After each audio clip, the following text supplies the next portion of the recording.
Oh, itu kayak ini apa, emosi-emosi negatif gitu ya, ya dok ya. Iya, iya.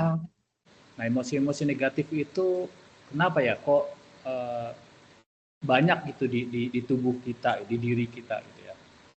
Ya Itu itu tadi dari mana ya munculnya ya, emosi negatif itu? ya dari masa kecil, dari masa kecil. Dari masa kecil tadi jadi apa yang dilihat, yang didengar, yang dirasakan dan atau kejadian yang khusus itu akan menjadi citra diri. Nah, citra diri ini misalnya oh aku tidak berdaya, oh aku misalnya ada orang yang memang dia uh, cepat marah gitu ya, temperamen gitu. Dia merasa ya inilah aku memang seperti ini gitu. Jadi dia ingin orang semua harus mengerti aku, ya aku memang pemarah gitu, aku cepat marah gitu. Jadi jangan buat diri aku marah gitu. Nah itu sebenarnya adalah sampah emosi yang memang terjadi di usia 7 tahun. Bisa pada saat janin pun bisa. Biasanya kalau orang yang temperamen itu biasanya ibunya saat hamil itu memang ada masalah.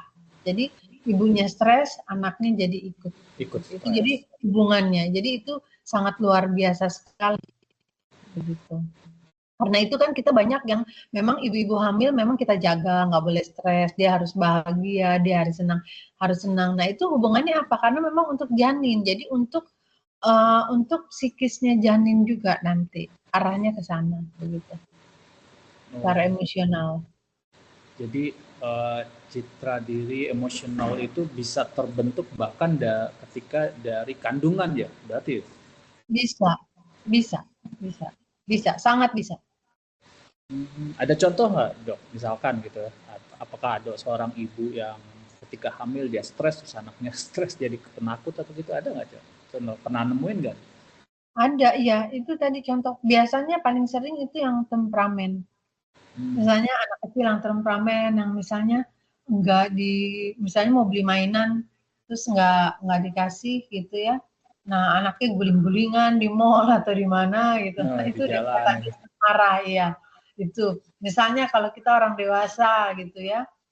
Orang dewasa misalnya kalau apa di jalan terus Senggol sedikit disusui bacok gitu. sedikit, disenggol sedikit itu udah keluar Bacok. udah marah udah kayak mau perang dunia gitu.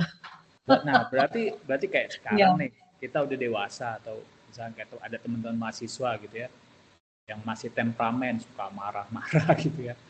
Itu apakah berarti dia punya emosi di waktu masih kecil, dia marah, atau dia juga sejak janin karena dari orang tuanya itu suka marah-marah atau temperamen juga? Apa ada ya itu hubungannya dok? bisa, bisa ada hubungannya dan itu memang sih sebaiknya diterapi gitu, dicari jalan gitu. Hmm. Bisa dengan hipnoterapi bisa. Kita cari akar masalahnya di mana gitu. Nanti kita bisa selesaikan di situ akar masalahnya gitu. Nah, kalau itu kan tadi emosi yang negatif yang marah. Kalau misalnya ada emosi yang lain, misalkan kayak tadi yang kalau saya temuin ya nih teman-teman mahasiswa itu mungkin pemalu gitu ya, atau nggak percaya diri. Nah itu penyebabnya biasanya apa sih? Apakah juga dari merasa tidak berdaya? Apakah karena kurang Bisa. dicintai? Apakah kurang dihargai? Gitu. Betul, bisa, bisa, bisa, bisa itu misalkan, oh jadi gini, jadi citra diri ya kita bicara bicara citra diri. Citra diri itu kan pengalaman saat waktu kecil. Semua yang dilihat, didengar, dirasakan atau kejadian khusus itu sampai sekarang kita bawa terekam oleh pikiran bawah sadar kita. Jadi pikiran kita tuh ada pikiran sadar dan pikiran bawah sadar, conscious dan subconscious. Nah, itu yang terekam tadi di bawah umur 7 tahun itu akan kita bawa sampai sekarang. Seperti itu. Nah, itu yang akan membentuk citra diri kita gitu loh. Tadi misalnya anak dibandingkan, oh jadi dia membawa citra dirinya dia saat dewasa, oh aku tidak berdaya, aku orang yang tidak mampu, tidak layak gitu karena dia selalu dibanding-bandingkan misalnya sama orang tua. Jadi orang orang lain lebih bagus, orang lain lebih baik. Jadi dia merasa dia tidak berdaya. Nah itu akan membentuk citra diri. Nah, dari citra diri itu akan mempengaruhi keputusan gitu loh. Maka itu tadi Respon. keputusan tadi kan misalnya tadi dia mau bertanya atau enggak, atau ada peluang, kalau orang bisnis ada peluang atau enggak. Misalnya kalau ada peluang, padahal ini peluangnya bagus, sebenarnya dia mampu, tapi karena dia merasa nggak layak, dia tidak berdaya gitu ya. Nanti juga aku bisa nggak, nanti kalau ada ini, ada apa, dia jadi selalu pembenaran di dalam dirinya dia. Akhirnya dia tidak berani ngambil keputusan gitu. Jadi hanya mengikuti saja. Nah, itu salah satu. Jadi mempengaruhi ya, citra diri ini mempengaruhi kesuksesan. Hubungannya seperti itu. Gitu. Iya, saya jadi inget nih dulu saya kalau ngajar tuh Dok, saya pernah tuh saya challenge mahasiswa, saya tantang. Kalian mau nilai berapa? Gitu ya.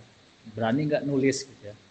Ada yang nulis A, ada yang nulis B, ada yang nulis C ya. Dari situ kan berarti berarti citra dirinya orang itu yang memandang dirinya, oh kalau gue layak dapat A, dapat A. Kalau gue dapatnya C ya gue layaknya dapat C, ya udah nulis C. Apa kayak gitu juga itu pengaruh tuh? Bisa, bisa. Di situ ada jadi kayak kelayakan ya. Kelayakan itu kalau mungkin bahasa umumnya yang biasa itu percaya dirinya begitu. Biasanya kelayakan ada juga bisa terjadi itu misalkan pada saat waktu kecil dia omongannya nggak didengar, mungkin orang tua terlalu sibuk atau apa, omongannya nggak didengar. Dan kadang ada anak misalnya yang nangis, yang marah gitu ya, yang nangis deh misalnya, yang nangis terus sama orang tuanya disuruh diam kamu, kamu jangan berisik, kamu ini. Sebenarnya itu anak, kalau anak menangis itu sebenarnya kan saat melepaskan emosi gitu loh. Iya, dia Saat belajar. melepaskan emosi, iya. Kan memang emosi ini sebagai kita rilis, kita lepas gitu kan. Itu karena ada orang yang gembira, akhirnya dia loncat-loncat. Nah, itu kan Loncat, euforia. mengekspresikan kegembiraannya gitu.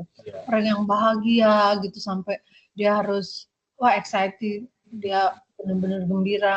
Nah, kalau marah, anak marah ya biarkan dia marah, dia nangis. Itu adalah salah satu melepaskan emosinya. Tapi kan kebanyakan orang, kalau yang saya lihat ibu-ibu, anak yang nangis, ya si ibu merasa Dimarahin. malu, misalnya anak berisik, terus malah anak yang dimarahin. Padahal Oh, sebenarnya dipukul ya? anak-anak biar aja. Jadi si ibu malah lebih fokusnya sama omongan orang gitu. Padahal kan sebenarnya anak ini perlu melepaskan emosi gitu loh.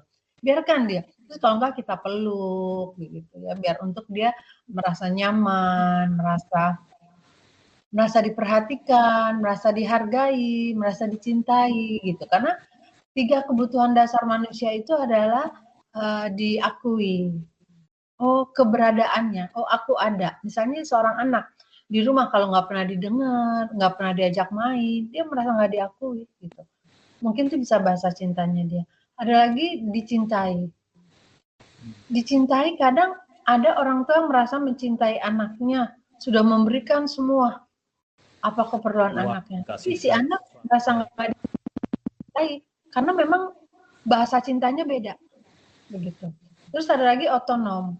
Otonom itu adalah bagaimana anak itu mempunyai keputusan. Jadi kadang ada orang tua yang memang semua keputusan diambil oleh orang tuanya. Oh, kamu nanti pakai baju ini, misalnya masih kecil ya. Oh, kamu pakai sepatu ini. Misalnya ikat tali sepatu orang tuanya yang ngiketin.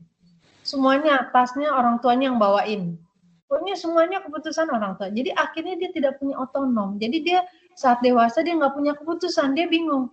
Mungkin itu salah satunya adalah saat misalnya mau masuk kuliah, dia bingung mau apa, ya udah ikut aja. Nah, di situ akhirnya dia tidak menikmati gitu. Dia nggak tahu dirinya dia siapa, dia mau ngapain, dia nggak tahu gitu. Dia hanya melakukan rutinitas saja sehari-hari begitu. Nah, jadi akhirnya ya seperti itu. Nah, itu efeknya ya menghambat kesuksesan gitu. Padahal kalau kita tarik mundur itu dari masa kecil. Jadi ya pentingnya kita mengerti diri kita, kesadaran kita tingkatkan. Gitu. Jadi masa kecil pengaruh besar juga ya dari lingkungan, orang tua juga pengaruh ya. Sangat, sangat besar, sangat besar. Berarti kalau kayak mahasiswa nih ya, Dok, mahasiswa kan pada ngambil jurusan nih. Kan ada yang mahasiswa ngambil jurusan, pernah saya tanya gitu ya, ada yang jawabannya ada yang karena orang tua, karena teman, karena ikut si A, karena ikut si B gitu. Jadi bukan berdasarkan keputusan sendiri. Nah, apakah itu Iya. juga salah satu akibat dari luka batin atau citra diri ketika kecil itu juga tadi? Ya? Bisa, bisa. Itu yang tadi yang saya contohkan tadi yang apa ya, otonom. Ya, jadi dia Jadi bingung. dia nggak punya Kadang keputusan ya? nggak berani ngambil keputusan, gitu. Jadi dia nggak berani ngambil keputusan. Kan rasa tuh keputusan mau kuliah di mana, misalnya gitu. Orang mau kerja di mana, gitu. Nah itu Termasuk kita mau kerja juga gitu ya? Ngaruh juga bisa, ya? bisa. Karena itu sudah jadi apa? Sudah jadi respon dasarnya dia ya. Ya, jadi blueprintnya di pikiran bawah sadar. Jadi segala sesuatu apapun keputusan ke depannya itu dasarnya dari citra dirinya dia waktu kecil itu tadi ya. Berarti ya. Ya termasuk misalkan nanti kalau mau kerja, misalkan mau kerja mau gaji berapa gitu atau mau punya target gitu ya. Mungkin juga nggak berani nentuin target, bisa jadi juga kayak gitu ya. Bisa, sangat bisa. Sangat bisa. Jadi kan itu, ya itu tadi citra diri ya, citra diri.